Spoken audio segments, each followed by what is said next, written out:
Hi guys, it's Mpumelelo Ndlebe again. We are back with Mathematics Exponents Part 2. Come closer. Now, remember what we did on the last one. We were dealing with the multiplication rule and the division rule. Now we are going to go to the addition part of it. Now remember how important I told you about bases and exponents? Now this time it's important that you check your base pretty much well. So if we start with addition. Now, on addition, you don't deal much with exponents. You just have to be careful with what you're doing. So if you have something like a squared plus a squared, let me just say 3a squared, for instance. What you're going to do is that you do not change anything here. Because what we are looking for at this instant is your like terms. What are your like terms? Your like terms are everything that look alike and have the same exponents. Now be careful here because you don't change this part, but the only thing you change is the one that is here and these 3. So what you're going to do is that you're going to have 1 plus 3, which is 4, and then you leave this as it is, a squared.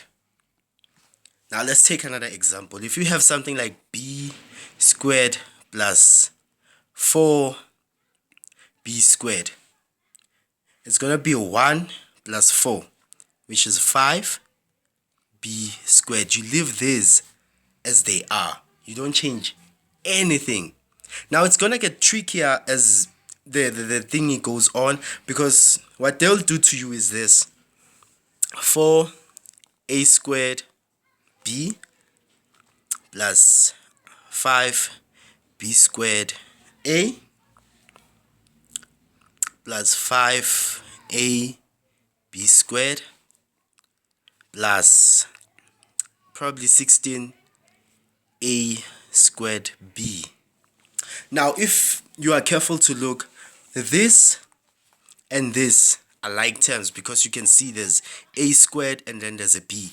Here there's also an a squared and also a b. But here, these are also like terms, irregardless of where they've placed this b squared. Because there's an a with the power 1 and a b with the power 2. Now it's a to the power 1, b to the power 2. Now remember that an exponent can also be called a power. Don't get lost. Now what you do in this instant is that you're going to take this 4 and this 16 and it's going to be 20. 20. AB. Then you're going to take this 5 and this one. It's going to be plus 5ab squared. Now don't get lost when you reach this place, because irregardless of where you put this b squared, it doesn't matter as long as you have the right number. It's not 5, it's 10. It's 5 plus 5, it's not 5, it's 10. And then you leave it like this because there's nothing more that you can do to it. You just add these, and this is your simplified version of this thing. Get it? Got it? Good. Now let's try another example, because usually they use x and y in these instances. So if you have something like 4xy plus 5yx plus 16x squared y. If you have something like this, remember, where are your like terms? Right, 4 and 5, because these are the same thing. Remember, it doesn't matter where they put it. So it's going to be 4 plus 5, 9xy plus 16x squared y. This is a simplified version of it, and you probably get 2 or 3 marks for this. Get it? Got it? Good. Great. Fantastic. Now we understand about the addition and all that. This is as hard as it will get. Now when you go to subtraction, it's pretty much the same thing. Basic mathematics. So if you have something like a squared minus 3a squared, what you're going to get is that use the same rules as you used on the addition. You just don't change anything about the a squared. You just use your like terms. So what you'll get is negative 2a squared. Now remember, when it comes to subtraction, your signs are very, very important, because if you don't take consideration to your signs, what you'll do is that you will take 3a.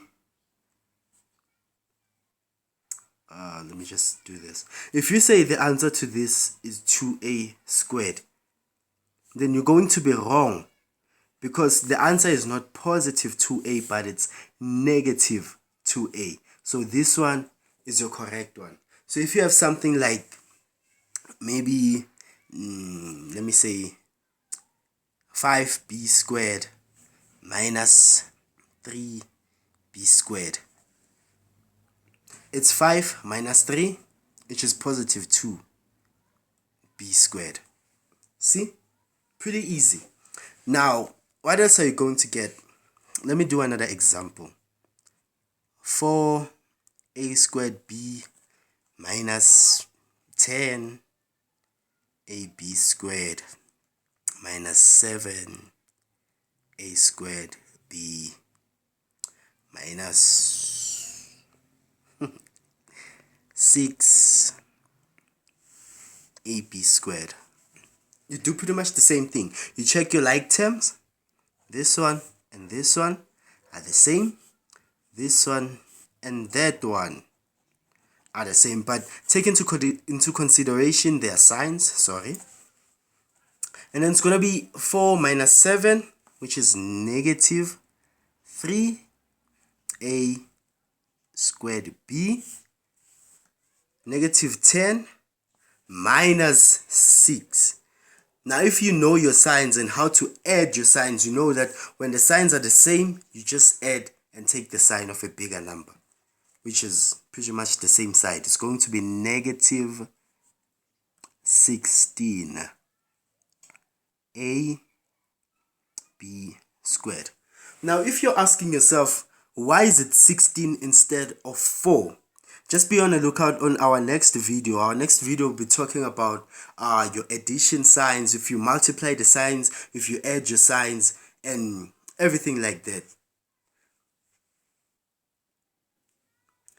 So that's pretty much everything about addition and subtraction of exponents and bases and all that. Now, for more and more videos, go to our YouTube page, EduSpot South Africa. Should I write it down? EduSpot